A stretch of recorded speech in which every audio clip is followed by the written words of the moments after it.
It's a great pleasure always to be back in Rome, obviously from the UK, which, I think, like Italy and Israel, have many things in common, not least something of an addiction to holding general elections, but we may have just got over that addiction in my country, but we'll see.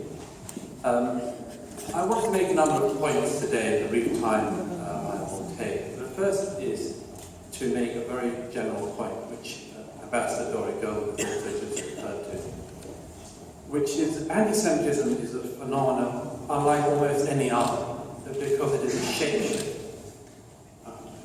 One of the most impressive works I know of that demonstrates this fact is an extraordinary work by somebody born in what is now Romania, who is, I think, very well known here in Italy still, Gregor von Retzori, who wrote a book with a slightly lurid title, Memoirs of an Anti-Semite, but which is an incredibly subtle analysis of this extraordinary phenomenon. One of the things that's most subtle and interesting about it is the way that von Retzori describes and shows the fact that anti-Semitism is so unique because Jews can be accused of everything and its opposite simultaneously. So, for instance, von Retzori describes how a typical anti-Semite in pre-war Middle Europa might loathe Jews for keeping themselves apart. But as those of you who know the book will know, one of the climactic moments is when the young Romanian nobleman takes a lover who happens to be Jewish and ends up loathing her when she tries to be like all the other non-Jews in the country. And this is such an important insight, to be able to dislike people for not integrating and for integrating, to dislike people for being rich and to hate them for being poor simultaneously, to loathe them for not having a state and then to loathe them for having one. These are facets of anti-Semitism that make it unique and make it so important to be able not only to look at the phenomenon, but to look at it in the round, to look at it wholesale, and to see it as something not that we triumph over and defeat ever, because you cannot triumph over and defeat ever something with this ability to morph constantly, but to always be on our guard, to see where it may be coming from next, in the knowledge that it can come from absolutely anywhere. Now, as a writer, perhaps it's inevitable that I would refer to writers to make some of the points I wish to make, but one of the most significant insights into this, and the most important ways in which we can be helped to understand it, comes from another remarkable 20th century work of literature. That is perhaps one of the greatest novels of the 20th century, Life and Fate, by the Russian author Vasily Grossman. Now, as those of you who know this book know, Grossman is describing the midnight years of 20th century Europe. It goes from the gas chambers of Auschwitz to the Gulag. One of the things that is most moving and interesting about Life and Fate is the fact that at the dead center of this novel, at the midnight point of 20th century Europe, Grossman stops and he simply writes 3 pages about anti-Semitism. And I wanted to read a short bit of this to share with you today, because wisdom like this, it seems to me, can't just remain deep in the middle of a very long novel. He says there, anti-Semitism can take many forms, from a mocking, contemptuous ill will to murderous pogroms. It can be met with in the marketplace and in the Academy of Sciences, in the soul of an old man and in the games children play in the yard. Anti-Semitism is always a means rather than an end. It is a measure of the contradictions yet to be resolved. It is also a mirror for the failings of individuals social structures, and state systems. Tell me what you accuse the Jews of, I'll tell you what you are guilty of. Now, this incredibly important insight I raise also because in countries, I think, like Italy, like my own, like many countries in Western Europe, we have a not perfect, but a fairly thorough understanding of how anti-Semitism can come from the far end of the political right. It is something which we have all learned from our bitter history and which we can never let go of. It's again something which, and I'm going to quote Grossman for a final time, he said that anti-Semitism of this kind exists in totalitarian societies.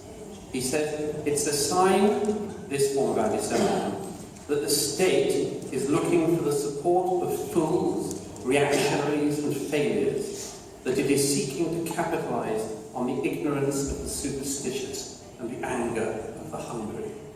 Now, as I said, we could dilate at length today on this form of anti-Semitism from the right, which undoubtedly we have to remain aware of. But I think to some degree we are familiar with where this comes from and how it arises. Much more shocking to many people, and indeed baffling to me, is even the idea that anti-Semitism can come from the political left. How, for instance, can political movements that are avowedly anti-racist ever be involved in a form of politics which is the nadir of racism? How do they think? Is it possible that a politics based so centrally on doing good could do so much evil? Well, we in the UK, at any rate, in recent years, have had to become familiar in a fairly short space of time with how this can happen. But it isn't, or it shouldn't be, quite so surprising as it has been to many people in recent years, because we in Europe have a very interesting, if perhaps too little known, reference point for how extreme anti-Semitism can arise from the political left. It comes from something that Ambassador Dorigo touched on earlier. That precedent, by the way, is described in a remarkable book by the American scholar and writer Paul Berman, who wrote a book about 20 years ago called Power and the Idealists. If it isn't very well known, it may be in part because it has one of the most unattractive subtitles of any book, which is Or the Strange Passion of Joschka Fischer. Nevertheless, this book describes what I think is one of the less well-known but most important episodes in post-war European history. It is a description of how Joschka Fischer, the former left-wing German government minister, and his generation came to political maturity, shall we say. The idea that they had founded their politics on had one absolutely central point, which was that they would not do what their parents had done. The one rallying point of this generation was, we will not be Nazis, which, in the abstract, always sounds like a very easy, very sensible, and perhaps very simple thing. One of the most interesting points of Berman's analysis of this generation is to show how even people who believe that this is the one thing they hold most to can end up drifting far away from it. How? Well, in that occasion, he describes how this German leftists, who have one idea, which is not to be Nazis, end up organizing their politics around, among other things, sympathy with the dispossessed of the world. By the late 50s, the early 60s, by the late 60s in particular, once Israel has done the unforgivable thing of winning a war, this group ends up starting to think that the most important, most dispossessed people in the world must be the Palestinians. And this is the point at which one of Joschka Fischer's former flatmates, one of these leftists who know that they must not be Nazis if they know anything, end up forming an alliance and sympathy with the PLO and other extremist groups until one of these people ends up on one of the hijacked planes, at the head of the plane, asking Jews to go that way and non-Jews to go that way. This from somebody whose entire political philosophy began with the idea that that was the one thing he would not ended up doing. Why do I raise this point? Simply to highlight the fact that this is enormously more complex than we are willing to admit, and much worse than we are willing to see. This has been the great shock in the UK in recent years. It has come as a genuine surprise to many on the political left in the UK that racism and anti-Semitism could be a virus which has infected their own body. And yet, what else can one say about a movement which has isolated businesses that are owned by Jews and attacked them because they're owned by Jews? Of course, this time, they get to say that this is a Zionist product, not just a Jewish product.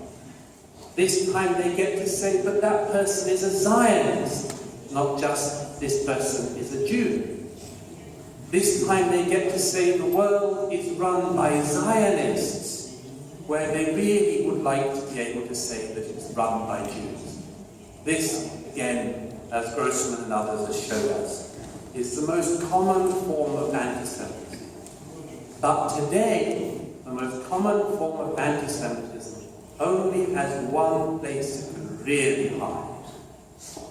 People who are overtly anti-Semitic on the political right are, in most of our countries, thank goodness, kept so far to the political margins that they cannot come to the center. In most of our countries, those on the political left who are anti-Semites are, in most cases, kept out and away from the mainstream because we try to identify them and we know what they are. But the one place where the anti-Semite can hide in public today is by hiding behind anti-Zionism.